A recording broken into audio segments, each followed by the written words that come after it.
और इसलिए सत्ता, संपत्ति, नॉलेज ये जब हासिल होता है तो उनका बिहेवियर बदल जाता है। और नम्रता, शालीनता, सहजता, सहृदयता, सर्वसमावेशकता ये ह्यूमन रिलेशनशिप के लिए बहुत बड़ी स्ट्रेंथ है। आपके जो सबऑर्डिनेट्स होंगे उनसे आपका बिहेवियर कैसा है। जनरली आप बड़े पोस्ट पर होंगे तो आप उनके साथ थोड़ा सा डोमिनेटिंग या अपना बोलने का तरीका थोड़ा भाई ऐसा रहता है कि ये मेरा कनिष्ठ व्यक्ति है। तो आपको जब तक टीम आप नहीं बनाओगे तब तक सक्सेस नहीं मिलेगा। और टीम की विशेषता ये होती है कि division of work and decentralisation of power. सबसे बड़ी बीमारी पॉलिटिक्स से लेकर बिजनेस में एक है कि जो आदमी सक्सेस है वो हर चीज खुद ही करने की कोशिश करते रहता है कि मैं करूंगा, और उसका एक वो ऐसा समझता है कि मुझे जो समझता है, जो मैं कर सकता हूं, ये नहीं कर सकते। ये समझ कर उसका बिहेवियर होता है। तो आपकी टीम जो बननी है उसमें एक इंपॉर्टेंट बात है जो मैं मानता हूं कि human relationship is the biggest strength of politics, business, industry and everything. और आपकी रिलेशनशिप कैसी है, छोटी छोटी बातों से आपको पता चलता है। मैं और मेरे मित्र एक बड़े नेता के घर गए तो हम मिलने के लिए बैठे थे, तो अंदर में कपबशी का आवाज आ रहा था, वो चाय पी रहा था। तो मेरे मित्र ने कहा, देखो ये अंदर में चाय पी रहे, हमको नहीं पूछ रहे। अब छोटी बात है कि आपके आए हुए आदमी को पानी दीजिए, अगर संभव हुआ तो चाय दीजिए, तो उसको अच्छा लगेगा। आपका उसका इमीडिएट बिहेवियर कैसा है ये आपके प्रति इंप्रेशन क्रिएट करता है। और एक मैथमेटिक्स की बहुत अच्छी इक्वेशन को मैं अक्सर याद रखता हूं कि ए नाम के व्यक्ति ने ए स्क्वायर काम किया और बी नाम के व्यक्ति ने बी स्क्वायर काम किया, तो total work is A square plus B square. But when A and B comes together, thinks together and works together, A plus B bracket में स्क्वायर, इसका जवाब आता है A square plus B square plus twice A B, and twice A B is a result of collective team spirit. आप अकेले कितने भी विद्वान हो, कितने भी रिसोर्सेसफुल हो, और मैं सब कुछ कर सकता हूं, मुझे किसी की कोई जरूरत नहीं, अगर आपकी वो क्षमता होगी तो भी ऐसा कभी मत समझिए। आपकी टीम जितनी स्ट्रांग होगी उतने आपके परिणाम अच्छे होंगे। और मैं तो एक्सपर्ट नहीं हूं, जैसे शिव खेरा जी एक्सपर्ट है, पर मैं अभी बीच में कोविड के समय मुझे स्टारबक्स जो है उनका किताब पढ़ने को मिला। तो बहुत अच्छी किताब है, कभी आपको मिली तो जरूर पढ़िए, उनकी जीवनी है। तो वो एक ट्रक ड्राइवर के लड़के थे और उनकी मां नर्स थी, और अमेरिका में एक कॉफी शॉप में काम करते थे। और जब काम करते थे तो उसी से उनको एक दिन एंटरप्रेन्योरशिप उनमें थी, तो उसी से उन्होंने कॉफी शॉप शुरू किया। और देखते देखते पूरे वर्ल्ड में आज उनके 25,000 से ज्यादा कॉफी शॉप्स हो गए। उनका लॉस एंजल्स में बहुत बड़ा उनका बिल्डिंग है। और उन्होंने बहुत अच्छी बात कही। उन्होंने जो बात कही कि जब आपको सक्सेस मिलता है तब उसकी खुशी अगर आपको अकेले को होती होगी तो दैट सक्सेस इज मीनिंगलेस। पर आपको जब यश मिलेगा, सक्सेस मिलेगा, तो आपसे ज्यादा खुशी आपके सबऑर्डिनेट में, आपके कार्यकर्ताओं में, आपके मित्रों में, आपके परिवारजनों में आपसे ज्यादा खुशी होगी। Then that is the true meaning of the success. अब प्रॉब्लम यही होता है कि ये जो सत्ता है, नॉलेज है, संपत्ति है, और किसी भी क्षेत्र में ये अहंकार पैदा ही करती है। अहंकार, अभिनिवेश और आत्मविश्वास। अहंकार और आत्मविश्वास में फर्क है, अभिनिवेश और आत्मविश्वास में फर्क है। सेल्फ कॉन्फिडेंस होना चाहिए पर ईगो नहीं होना चाहिए। और इसलिए जिस दिन आत्मविश्वास तो होना ही चाहिए, पर उसका रूपांतर अगर अहंकार और एरोगेंस में होता है तो लोग आपके मुंह पर नहीं बोलेंगे पर मन में उनके प्रति वो अच्छा भाव नहीं रखते। मैं आपको 3 इंसिडेंट बताता हूं जो सीखने लायक है।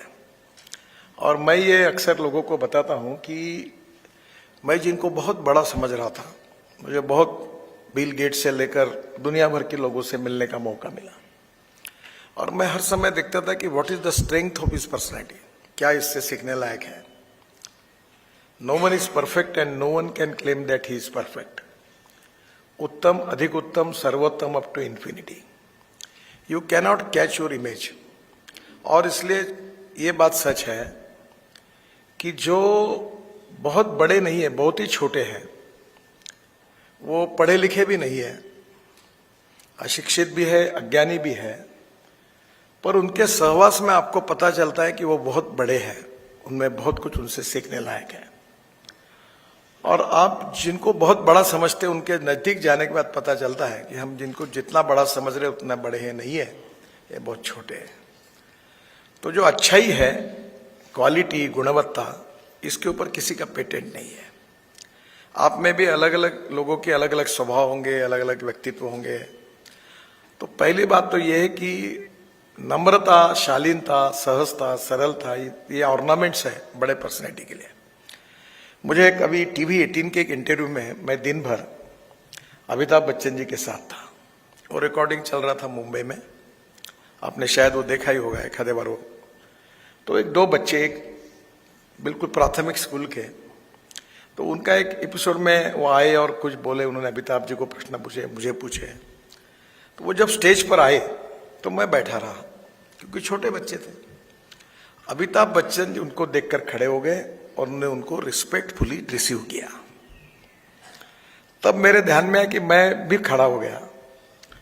तो अपने से कितना भी छोटा व्यक्ति हो, उसको रिस्पेक्ट करना, उसको सम्मानित करना, ये मैंने उनसे बात देखी कि उनकी इतनी टॉलेस्ट पर्सनैलिटी होने के बाद भी वो कितने शालीन है, कितनी नम्र है। दूसरा अनुभव मेरा एक्सीडेंट हुआ था। मैं मलबार हिल में मुंबई में रहता था, मंत्री था उस समय महाराष्ट्र में। तो रतन टाटा मेरे अच्छे मित्र हैं, तो वो मुझे मिलने के लिए आए। तो मेरा एक रॉकी हिल करके मलबार हिल में एक्सट्रीम इस पर मेरा मकान था, जहाँ हाईकोर्ट जजेस रहते थे, उसमें अकेला मंत्री मैं रहता था, क्योंकि सब मंत्रियों ने बंगले जबरदस्ती ले रहे और मैंने नहीं लिए, तो मुझे मिला ही नहीं। तो आखिर फ्लैट मिला, तो मैं उधर उनके साथ रह रहा था, वो खाली था। तो रतन टाटा मुझे मिलने के आए, तब वो रास्ता घूम गए। तो उन्होंने मुझे फोन किया कि नितिन, मुझे तुम्हारा घर नहीं मिल रहा। मतलब आप ऐसा करो टाटा साहब, रतन जी, आप आपके ड्राइवर को फोन दो, मैं उसको बताता हूँ। बोले नितिन, मेरे पास ड्राइवर नहीं है, मैं खुद गाड़ी चला रहा हूँ। बोले तुम्हारे पास ड्राइवर नहीं है? बोले नहीं है। मुझे बड़ा आश्चर्य लगा कि हिंदुस्तान का इतना बड़ा करोड़पति होने के बाद इसके साथ ड्राइवर क्यों नहीं, अपने कोई इसके साथ सिक्योरिटी ड्राइवर कोई नहीं। और वो जब मैंने उनको पता फिर बताया, वो मेरे घर पर आए। फिर मैं इसी अनुभव से पहले उनको एक बार मैं एक फ्लाईओवर के उद्घाटन के लिए मुंबई लेके गया, तो हेलीकॉप्टर वही चला रहे थे। तब भी वो एक प्रकार से मैं उनको देख रहा था कि कहीं भी चलने में, बोलने में, उनके कोई व्यवहार में वो टाटा ग्रुप के मालिक है, ये कभी महसूस ही नहीं होता था। एक बार वो अपने सबॉर्डिनेट्स को उसके नाम से, जैसे नितिन है तो नितिन बुलाते थे। तो मैं उनको मिला तो उनके लोग भी उनसे उतने फैमिलियर थे।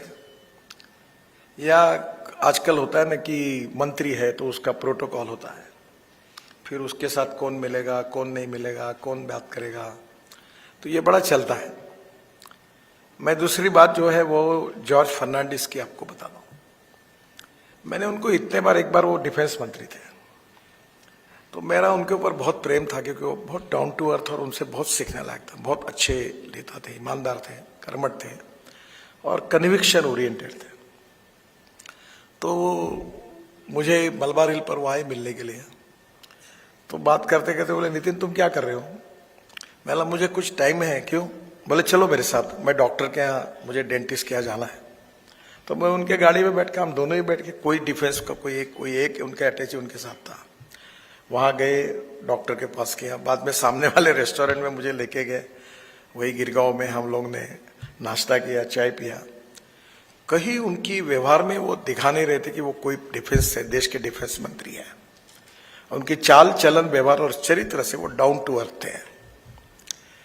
एक घटना मेरे साथ धीरूभाई अंबानी जी के साथ हुई, वो बड़ी इंटरेस्टिंग है कि मैं जब महाराष्ट्र में मंत्री था तो मुंबई में Worli Bandra sea link project, 55 flyovers और मुंबई पुणे एक्सप्रेस हाईवे बनाने का सौभाग्य मुझे मिला। तो उन्होंने मुंबई पुणे हाईवे के लिए टेंडर भरा था और वो टेंडर था करीब 3600 करोड़ का, यानी आज के 36,000 करोड़ का। तो मुझे मेरा मत था कि 2000 करोड़ के नीचे काम हो सकता है, ये 1600 करोड़ बहुत ज्यादा है। तो उनके संबंध तो बीजेपी शिवसेना में बाल ठाकरे, प्रमोद महाजन सबसे थे और मैं केवल मंत्री था। तो मैंने हमारे मुख्यमंत्री और उप मुख्यमंत्री जी को कहा कि मुझे लगता है ये नहीं देना चाहिए क्योंकि ये कॉस्ट बहुत ज्यादा है, तो आप इसको कैंसिल करिए।